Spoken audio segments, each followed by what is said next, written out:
फ्रेशरचा ideal resume हा फक्त एकाच पानाचा असायला हवा, हम्म. त्याच्यामध्ये कुठला डाऊटच नाही. बरं.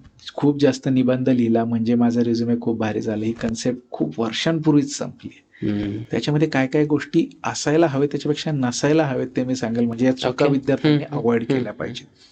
पहिली गोष्ट आहे की खूप डिटेल मोठा ऍड्रेस, काहीतरी वाडी, वस्ती, तालुका, जिल्हा, शॉर्ट मध्ये ऍड्रेसला. बरं. कंपनीला काही घेणं देणं नाही अगदी. त्यातल्या त्यात कुठल्या जिल्ह्यातनं तुम्ही तालुक्यातनं मॅक्स, हम्म. कारण कंपनी तिथे नाही ऑफिस ओपन करणार, जिथे कंपनीचं ऑफिस आहे तिथे आपल्याला येणंच आहे. हम्म. ही पहिली गोष्ट.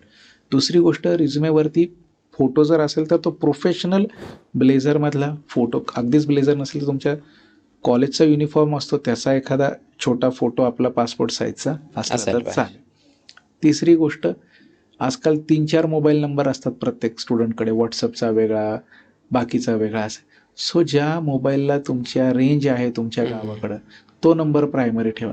लिटरली ऐकायला ही गोष्ट खूप छोटंसं कारण वाटतं, पण चांगल्या चांगल्या इंटरव्ह्यूच्या ऑपॉर्च्युनिटीज फक्त या सिली रिझनमुळे सुद्धा काही काही स्टुडंटच्या मिस झाल्या. बर.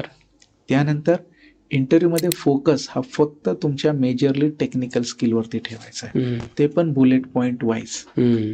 चौथी गोष्ट, पूर्ण 3-4 वर्षाच्या डिग्रीमध्ये जे काही शिकलेत त्या सगळ्या सब्जेक्टची नावं टाकायची नाहीत.